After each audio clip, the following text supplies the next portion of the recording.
उनके विचार क्या हैं, मैं उनसे मिलूंगा। लेकिन कई बार भारतीय जनता पार्टी जानबूझ करके लीडर के साथ ऐसा व्यवहार करवाती है कि जिससे कि नेता कुछ कहे। ये 30 अगस्त 2023 की वो तारीख थी जब स्वामी प्रसाद मौर्य के हिंदू धर्म को लेकर दिए गए एक विवादित बयान के सवाल पर सपा अध्यक्ष अखिलेश यादव ने जवाब दिया था और कहा था कि वो खुद स्वामी प्रसाद मौर्य से मुलाकात करेंगे।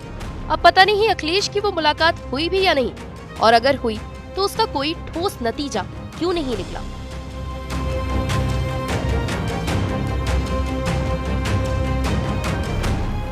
खैर, एक तरफ अखिलेश यादव स्वामी प्रसाद मौर्य के बयानों से नाराज होते वोटरों को समेटने की कोशिश में जुटे हैं, तो वहीं दूसरी तरफ भाजपा स्वामी प्रसाद मौर्य के बहाने अखिलेश यादव को घेरने में जुटी हुई है।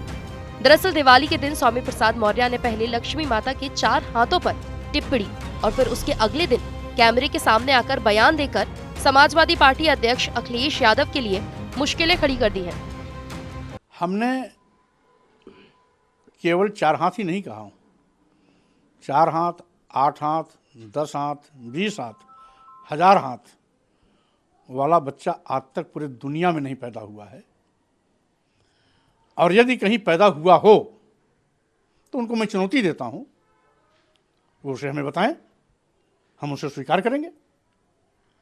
कल्पना के आधार पर हम किसी को 1000 हाथ वाला बना दें, किसी को 20 हाथ वाला बना दें, किसी को 10 हाथ वाला बना दें, किसी को 4 हाथ वाला बना दें, तो कल्पना कल्पना होती है, कल्पना हवा हवाई होती है। इसलिए मैंने तो वो बात कही है जो व्यवहारिक है, सत्य पर आधारित है, वैज्ञानिक भी है और सनातन भी है।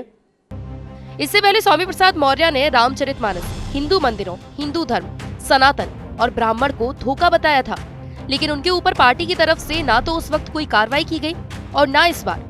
आखिर वो कौन सी वजह है जो पार्टी और अखिलेश यादव स्वामी प्रसाद मौर्य पर कार्रवाई करने से बच रहे हैं?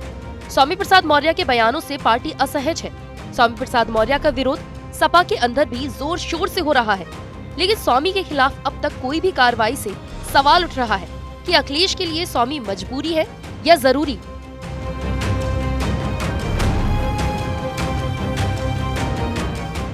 अब हम आपको बताते हैं कि स्वामी को लेकर अखिलेश की इस खामोशी के पीछे क्या वजह हो सकती है।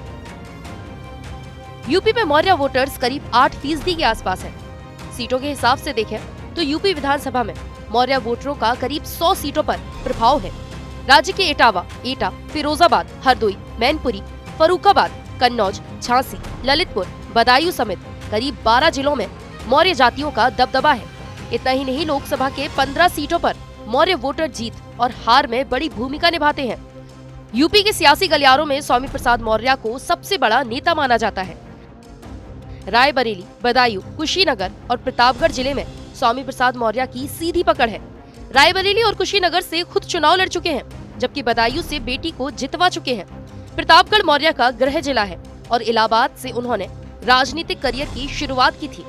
2024 में अखिलेश के 6 में से 5 सीट हर हाल में जीतने की तैयारी में जुटे हैं। स्वामी इस अभियान में सबसे फिट है, शायद इसलिए अखिलेश उनके खिलाफ कार्रवाई करने से बच रहे हैं। इसके अलावा स्वामी प्रसाद मौर्य अपने बयानों के जरिए मुद्दा तय करने, माहौल बनाने में माहिर हैं। बसपा शासन में जब भी किसी मुद्दे पर मायावती घिरती थी तो उस वक्त मौर्य मुद्दे को डाइवर्ट कर देते थे। स्वामी एक अच्छे वक्ता है।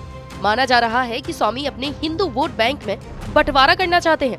भाजपा जहां एक और हिंदू मतदाता तैयार करना चाहती है, तो वहीं स्वामी पिछड़े, दलित और आदिवासी की बात करके इन्हें सवर्णों से अलग कर एक बड़ा और मजबूत वोट बैंक अपने साथ करना चाहते हैं, जिससे अखिलेश के पीडीए फॉर्मूले को मजबूती मिल सकती है।